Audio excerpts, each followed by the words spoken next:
Hi everyone, my name is Phil and welcome to Phil Does 3D. I'm a multimedia and 3D artist and I stream on Twitch weekdays from 5 PM Pacific time in the United States, 10 AM in Australia and 1 AM in the UK. I hope all you guys are well. Sorry about last week guys, I got called into state. The studio sent me to see a client, so I had no choice, I couldn't stream last week, but I'm back and ready to go this week. Again, we're working on an Art Deco building, interior and exterior, that we're going to be creating in Unreal Engine 4.15.2. It was updated to 0.2 from 0.1 last week by Epic Games. So we're going to be working with the updated version. I'm just going to grab a quick drink, guys, just a sec.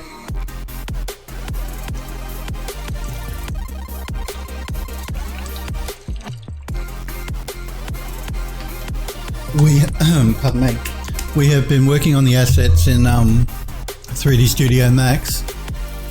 Just working on. We haven't touched the building yet. We've still been working on all of the interior assets. Last week I was working on this stairway section. Let's just have a quick look here. I finished that over the weekend.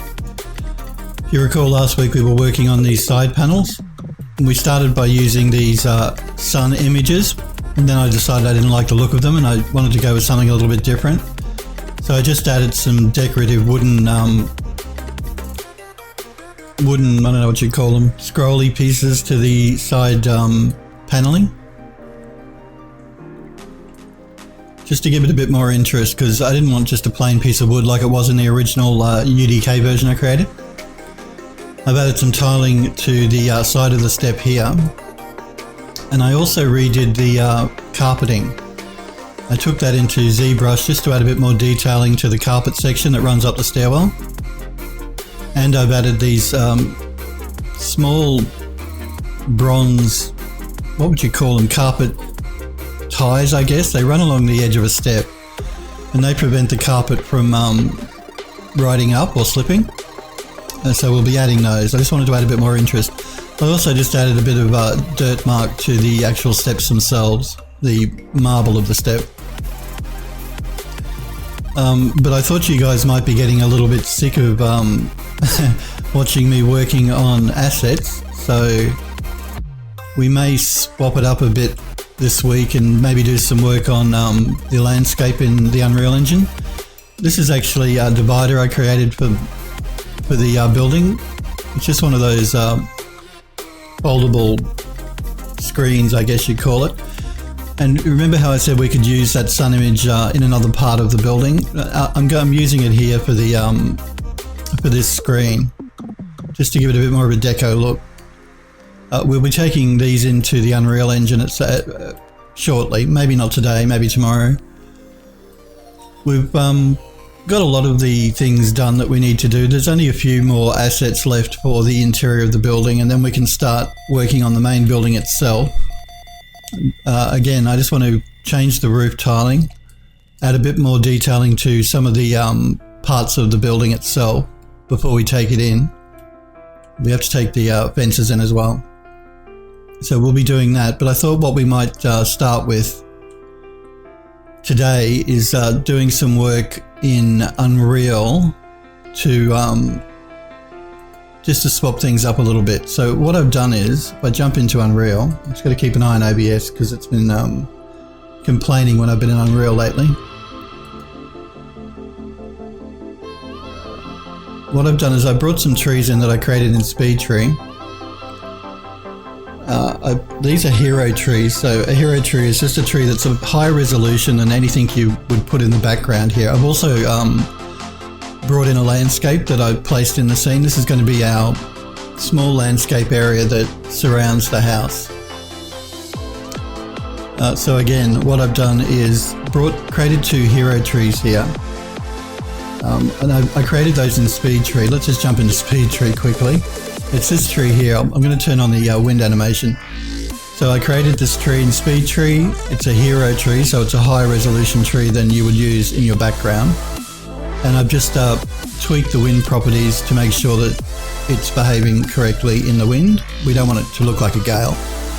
I just want it to be an average sort of day with some wind gusts and just gentle breezes blowing. So that's one of our hero trees. Now this tree is the one that's going to go right up beside the building in the corner.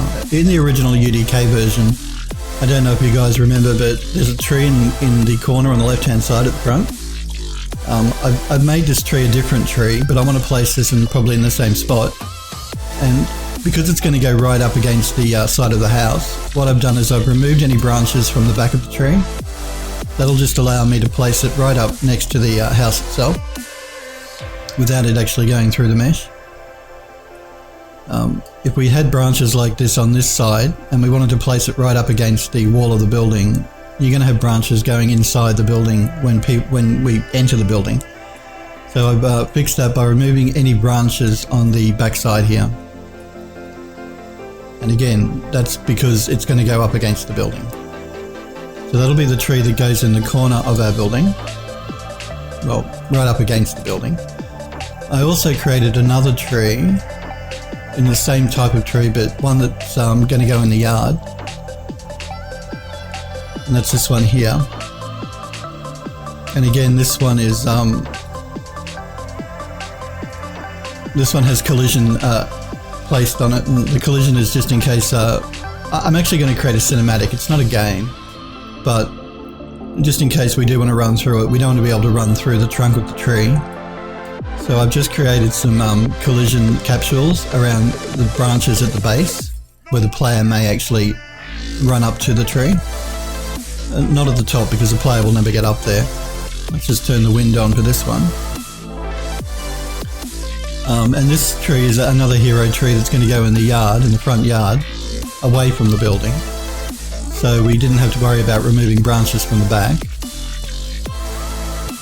And again, it's just a more interesting looking tree with these double branches. One of the actual main branches lays along the ground, so it'll make an interesting looking tree in the level. Let's just jump quickly back into Unreal. This one here. And again, what I've done is I've placed these trees in the level, and if we just wait a minute, we'll see them start to move. So again, these are speed trees that I brought into the Unreal Engine. I placed them, all this placement here of these objects at the moment is just temporary. I just brought them in as I was creating them in Max to make sure that they look correct. So they'll be deleted when we start actually building the building. It's the same with the trees. The trees I've just placed in here to get an idea of what they look like in the actual level itself. Let's just pull back a little bit here and look at one of these trees. I'll just let the viewport play there for a while so we can see the actual movement of the breeze on the tree.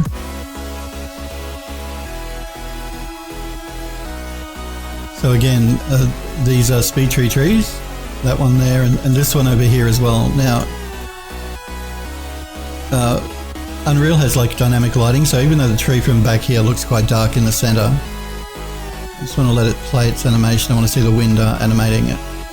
Again, it wind gusts, so at some stages the tree is still and then the wind will pick up and the tree will start to move. Nothing too dramatic though, you don't want it swaying around like this, it just won't look real. You can do that in the speed tree, you can make a tree really move in the wind, but it won't naturally do that unless you're in a hurricane perhaps. Or a cyclone, as we call them here. But there is some movement on the tree, some gentle movement. But getting back to what I was saying before, it does look, if you look at the tree and you're thinking, oh, it looks very dark within the center, that's the lighting in Unreal. If we move into the tree itself and look up, you see the lighting starts adjusting. And that's more of what would happen in real life as well. If you're in bright sunlight, your eyes will adjust and make things look darker in dark shadows, but when you move into a shadow, your eye will adjust and make things look lighter again. So again, as we move back out, the tree will get darker, and that's just built into Unreal. You can turn it off. I think it's one of these settings in here, but I like the look of it, so I'm going to leave it on. Again, we were working on our curtains. I fixed that problem we had with the shadowing on the duplicated second curtain here. Now these trees, these are for the inside of the building. This is a potted plant. I'm going to place both these plants and the indoor palms here in pots. And again, they all move as well, but a lot less than the trees move because these are actually going to be inside of the building. So we don't want them looking like they're in a gale because they're in a building itself. They're not going to move a lot.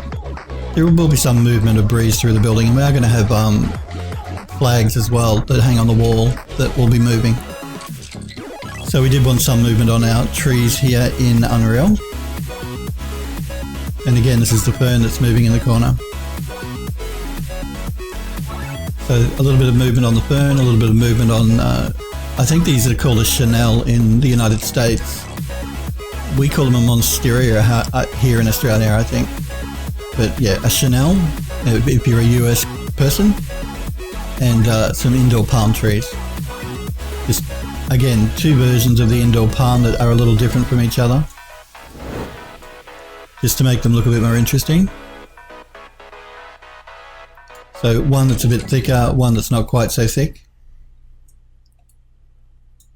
And then there's really only one version of the Chanel, even though it looks like two here. What I've done is I've duplicated that one version, scaled it down a little bit and just placed it within the second one and created a blueprint, which I showed you guys the other week, to place it more quickly and easily in the Unreal Engine itself. If I can just get out of the way there.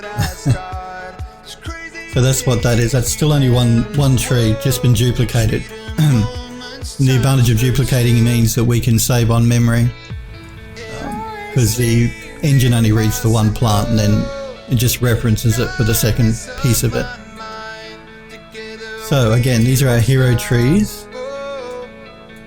These are our indoor plants. Now this piece here is a ceiling plaster work that goes up on the ceiling, and what I'm using here is I'm using parallax mapping. I can just get down to show you. So this is just a flat plane, but I have actually used parallax mapping in Unreal to give it that more three-dimensional look. I move it here on top of it and look down on it. So all of that is actually just parallax map, and that's a good use of our height map that we create when we were working with Nald, K-N-A-L-D, to create our normal maps. Let me jump into the materials for the building and we'll have a look at the material here for the parallax mapping. If I can find it.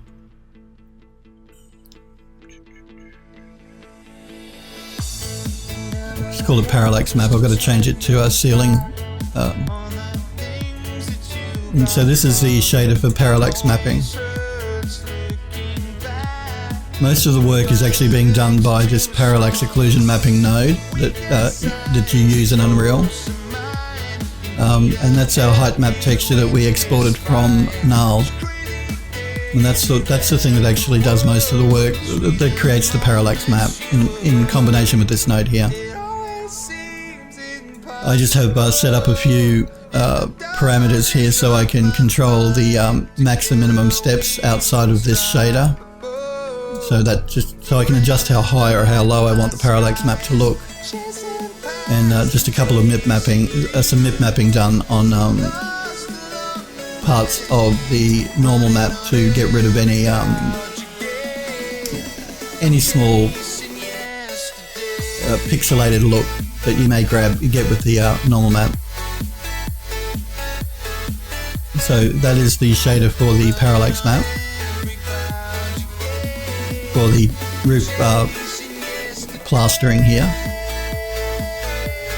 And again, like I said, it allows us to get away with using just a plane, so only two triangles, but still give us a lot of detail. And parallax mapping is good for areas where the player can't get necessarily too close to the object or has to look at the object from a distance, and this being on the ceiling, that'll be the case. Because it can, if you get into a weird angle, I'll just pull down and see if I can show you what I mean. If you get to a strange angle with parallax mapping, it can starts to look a bit odd. There. So you see, if the player's able to get too close to a parallax map, shadowing and things are going to cause an issue. So only use them in areas where the player won't ever get too close to them. And like I said, this ceiling piece is a good example of that. So we've just got another couple of sections of ceiling to import, a couple of smaller sections. We'll be doing that. Also now, what I've done here is I've started to I brought in a landscape.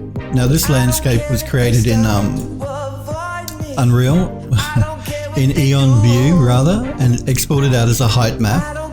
I used that height map then to create this landscape using the landscape object itself in Unreal. And I haven't textured it up yet because I thought that might be what we could work on today, is starting to do some texturing on this. I've textured up a small section here so I could choose what shaders I wanted to use, what materials and that type of thing.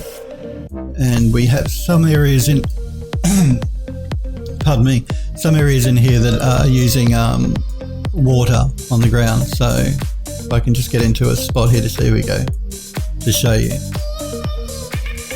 So again, this water texture is all in the actual texture map itself, and I am using substances here to create the texturing for the landscape.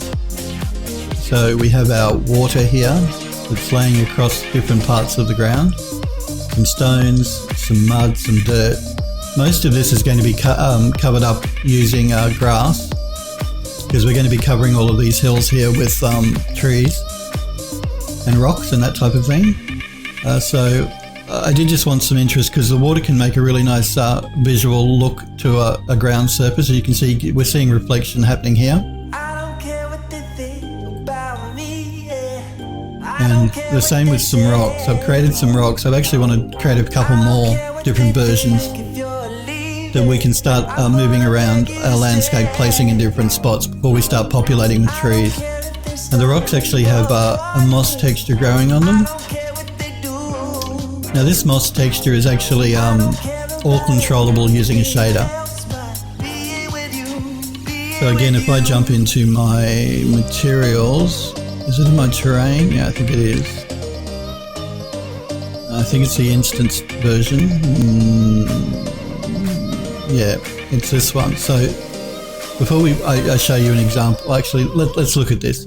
So this moss texture is actually fully controllable through the slider here. I've created a parameter so I'm able to actually adjust the tiling and the amount of moss on the rocks just through the shader. If I pull back here a bit and we look at our blending here, world blend. If I pull up on it, you look at the rocks in the background, you see how the moss actually looks like it's growing on the rock. So I can pull it right back to nothing and pull in just about as much moss on that rock as I want. So again, if I just move that off to the side for a minute, so we can have a look at our rocks here. I can either pull it up so a lot of moss grows on the rock, or pull it right back so we have virtually no moss on the rock. And that just allows us to get the exact look that we want after we start placing our rocks in our level. So again, that shader is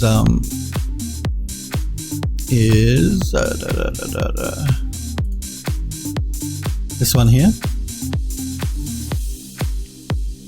So this is the actual shader that creates the dynamic moss growing on the rock here.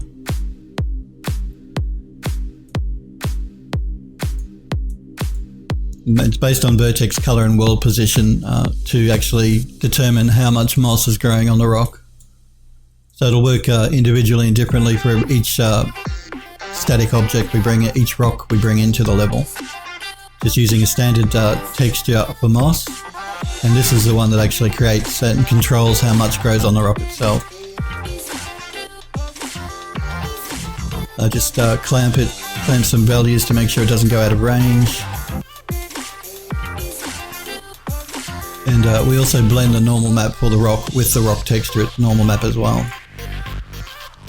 So they're just some rocks we have here. I've just placed these ones to give you an example of what we're going to be doing. What else did I do? I'm also using custom LUT color for this level. Now in Unreal you can actually load in a LUT file, and the LUT file, LUT, allows you to change the color of the look of the level. So again, if I find where my setting is here, just give me a sec. It's a post-process volume. Now that's that large yellow box you see here. And in the post-process volume, where is it?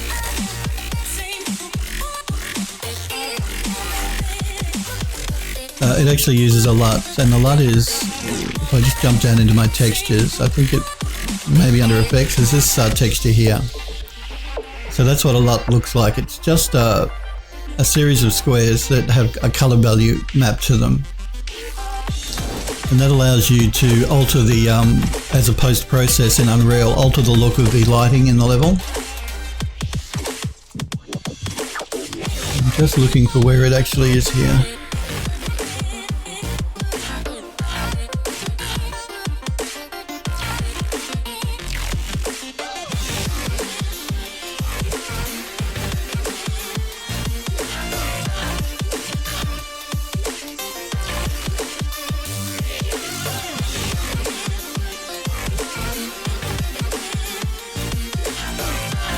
It is in post-process, I'm just not sure where it's popped. Oh, here we go, it's under global. You load your LUT value in there, and I'll show you what it actually does. By, if we look at our trees here, they're probably the best thing to get an idea of what it's doing. So if we concentrate more on the tree, and I turn the LUT off, that's the original color values that Unreal uses, and you can see it's all very saturated. For a lot of games, saturated color works well. A lot of studios will use a saturated color map, color look to their game. I'm going for more realistic look, so I like to tone it down, and I do that by using this LUT. Remember guys, if you have any questions for me or anything you're not sure about, please feel free to pop into chat and ask me. I'm happy to help if I can. If you just want to pop in and say hello, that's always welcome. If all you want to do is watch, then that's completely fine. So that's our LUT colouring here that we're using for our as our post-process for our lighting.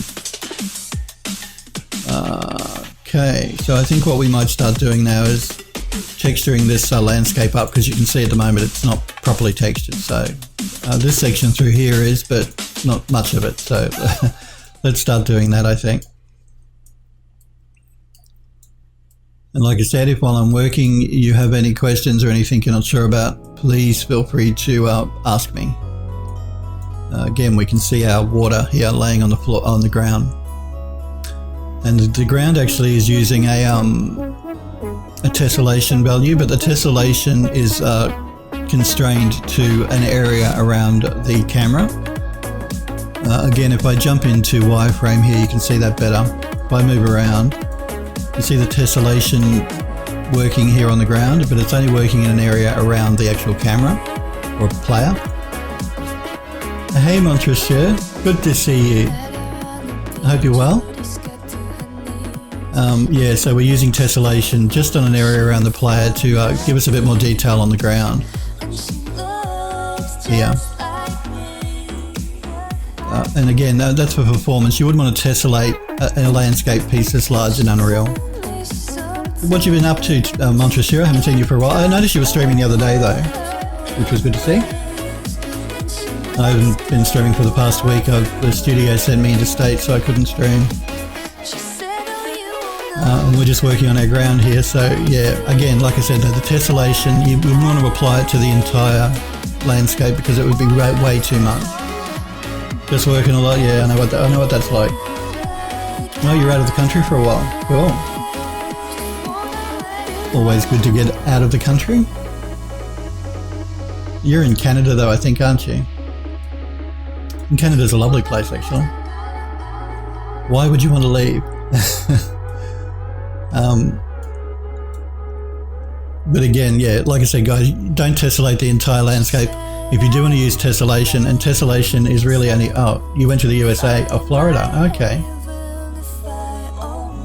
And you're in Italy. Italy is beautiful. I do like Italy. Yeah, Italy and France, both lovely. Oh, very nice. It's always good to get out of the country though, experience something a bit different. Yeah, cool. The other way around. You live in the USA and you went to Italy. Oh, sorry, I thought you lived in Canada. I don't know why I thought that. Maybe it's, yeah, I don't know. I always assumed it was Canada. You wish you lived in Italy. It was stunning. Yeah, Italy is beautiful. I really love the architecture of Italy because it's such an old place.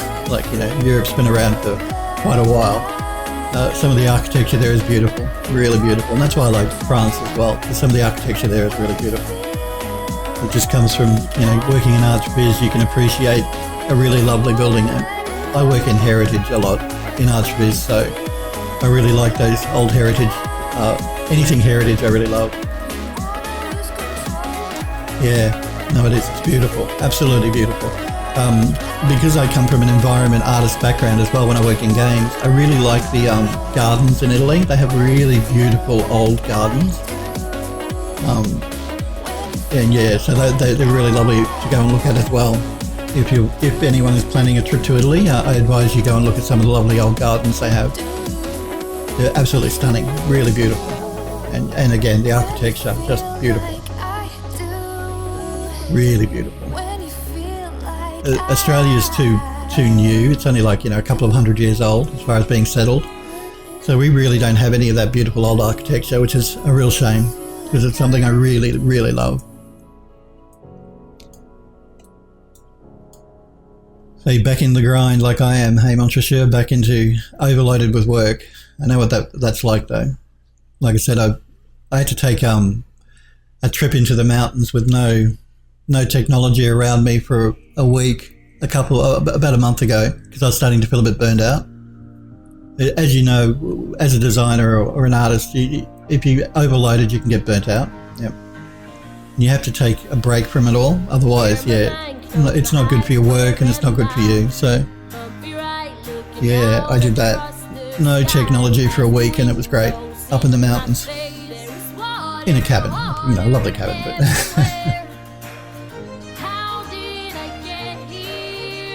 Montrecher says the burnout's a constant struggle for him. It is for a lot of designers. Yeah, it really is. And I used to see it a lot when I worked in the games industry. A lot of the guys would burn out really quickly. I'm just going to grab a drink here. I might grab coffee actually. Just excuse me for a minute. Yeah, a lot of the guys would burn out in the games industry because you can be working mega hours there. And a lot of games, well, the last game I worked on, the game development lead time was 2 years, so you're virtually in crunch for 2 years, and it takes its toll, it really does. But ArchViz can be just as bad depending on how much work the studio decides to take on and what sort of time frame they give you. So I think an overseas trip is due for me too at some stage, and I'd love to go to Italy. I might go to France though, this time. Again, France is beautiful too. They're very nice. Yeah, getting back into the groove of work is always hard after you've been away. Anyway, good stuff. Are you going to be streaming anytime again soon? Not sure. You've still got too much work going on at the studio. Because let me know and I'll tune in. Again,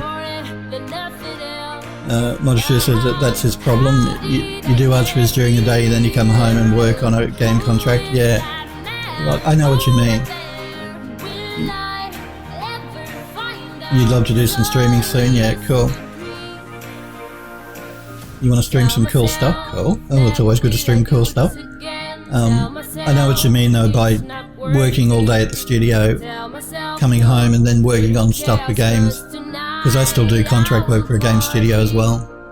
Thankfully, because it's contract, I choose when I work on it and how much work I do on it. But it can be overloading if you've got stuff on at work, you come home, you've got contract work on at home, and then I've got to stream as well 3 days a week. So yeah, it's taking its toll. Definitely is. So I can understand feeling a bit tired. But I love you guys. I'll be streaming when you want me. When you want to tune in and watch. Yeah, so there you go. But next time you stream, I'll keep an eye out for when you are streaming and I'll check you out. I've noticed a few, again guys, much when he streams, go and check his channel out. He's a 3D artist as well. He makes some really lovely stuff. Streaming is relaxing. It is relaxing, yeah, it is. There's a lot of work though, behind the scenes that goes on with streaming. As you probably know, you've always got to make sure your equipment's working. And Windows updates don't make life easy, that's for sure. No problem. No problem. Yeah, so do check him out when he streams, guys, because he's a cool guy and he makes some really lovely stuff. Okay. So I thought you guys were getting sick of watching me working on railings and things for the building in 3D Studio Max. So I thought for this stream we're going to work on some texturing up of this landscape. Because like I said, I've only textured up this part here. The rest of it is just using a basic default texture, and I've got to cover it up. And I also want to place some more rocks. This is a good example again of duplication. This is one rock that I've duplicated to save memory in the game engine 3 times, and I've just rotated it around. So this rock has been rotated 180 degrees to give me this rock, and then the same rock has been rotated 180 degrees that way to give me this rock. So even though we're only using one mesh here, one rock mesh, let's have a look at the actual mesh itself. It is this one here. Hey FS Vault, I'm doing well, buddy. How are you? It's good to see you. Thanks for popping into chat and saying hello. It's always good to chat to you guys. I really do appreciate you popping in and saying hi. Makes me know somebody's out there. This is the actual rock that we're using here. And again, this rock is just textured up with that moss value I was talking about before. In the shader, we're using an actual moss shader, which is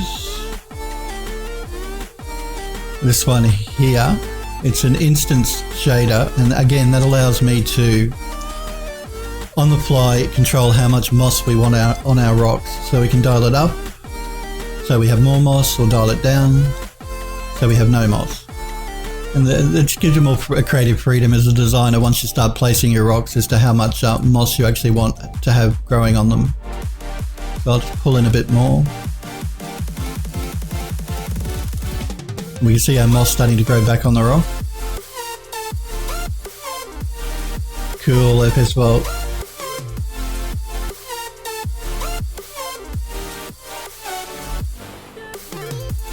Rage, good to see you as well. All you guys popping into chat, it's always good to see. And how are you? Is this a demo? No, it's not a demo. It's going to be a cinematic I'm doing in Unreal. So I'm going to be creating, we're going to be pulling in our Art Deco building here that we've been working on in Max. We're going to do an interior and exterior of this building in Unreal, doing a cinematic fly-through. And this is just a landscape we're creating for the building before we actually start building the building. It was the same one that I made 6 years ago in UDK. I did a fly-through of this building 6 years ago using UDK. Again, thank you. Rage is saying great lighting. Again though guys, what I've done here is I'm using a post-process and using a custom color LUT value here for my lighting in Unreal. So basically what that is, again, is just a custom LUT here, which is a color value that I've made. I actually made it up in Photoshop. I used a standard LUT and then adjusted the color in Photoshop to create a custom LUT. and that LUT, which is LUT, I then pipe into a post-process volume here in Unreal. And that allows me to change the default coloring of Unreal. So if I turn the LUT off, that's the original Unreal color. It's probably better to see on the trees here. The trees are way too green, and Unreal is made to be a bit saturated by default. And Epic do that because a lot of games you'll see are quite saturated in their color. But I'm looking for more of a realistic look, so I like to use a custom LUT, and that just knocks back a lot of that really bright green. So yeah, again, these are speed trees, so they're fully animated with wind. If I just let it sit here for a minute, we can have a look at that. But I don't want the trees moving all the time because I don't want it to look like they're sitting in a hurricane. So occasionally you'll see them start to move when the wind starts to pick up and gust a little bit. But it's still very subtle. Rage says he figured out his issue. Oh, with Mudbox? Yeah, apparently it just didn't like the FBX export from Mouya, using OBJ instead. I remember that. Rage was having a problem with the shader looking dark in a square when he starts to paint. And that's interesting. Do you have a choice in Mouya of what version of FBX you save out as? Because I know in 3D Studio Max, when I save an FBX file, let me just show you actually. This is just in case you do want to use FBX as opposed to OBJ. OBJ is fine. I mean, I use OBJ a lot. It's more universal. If I select that and go to export, and export selected, come on Max. As an FBX file, I'm just going to pop it on my desktop and call it test. When the dialog opens up, in the export options you have a file format. You can choose the version you want to export out as. Oh, you can save in any version. Did you try saving it out in any other version? Because I found, even though in Max I can save out up to version 2016 here in Max 2016, I always use version 2013 of FBX. I found that to be the most compatible with a lot of different software. So if you are having problems with FBX, jump in, try a different version. And I found 2013 works pretty well for me. But again, OBJ, I will export as OBJ a lot as well anyway, because it works really well too. It's more universal than FBX. I work in ZBrush. I know ZBrush can import FBX now with the plugin, but I still work in OBJ and ZBrush. I work in OBJ usually in Mari when I do texture painting, even though it takes FBX now too. Yeah, do give that a go, Rage. If you do want to work in FBX, I mean OBJ, like I said, is fine. But if you change your version to 2013, I found that's probably the most compatible with all the different software when you do your export from Mouya. Again, so yeah, these trees just have a bit of subtle movement in them, and they've been created again using Speed Tree here. Let's jump back to this one. Make sure our wind is enabled. Again, these are hero trees, so you wouldn't want to populate that entire landscape using this tree because the polys are way too high. But as a hero tree, which is one that's just that's right next to the building where the camera is going to be flying through, I want it to be quite high poly. So I've created 2 hero trees, and this one is the one that goes right up against the side of the building at the front. And so I've removed any branches from the back to avoid having branches inside of the building, inside the hallway when we start doing our camera fly through. As opposed to the one here which goes in the yard. Again, these are collision boxes, so if a player runs up to the tree, they don't run through the trunk. And this one's just a bit more interesting as a hero tree that we're going to have in the front yard for that building. Again, with some wind going on it. And this is one of the reasons I really love using speed trees, particularly if you're doing game stuff, because these wind parameters are all controllable here directly in the, let me just look at that, directly in the editor. You don't have to individually control them because it does actually have a wind wizard here that you can use, but I like to go in and make sure I can control it a little bit more so that things move the way they should realistically. And again, this is, you pay a subscription to the company that makes SpeedTree. I think it's $19 a month to get access to the editor so you can make your plants if you're using Unreal. Or Unity. I think you can export for Unity as well. So you wouldn't want to use these trees all around that landscape because it's it'd be way too high.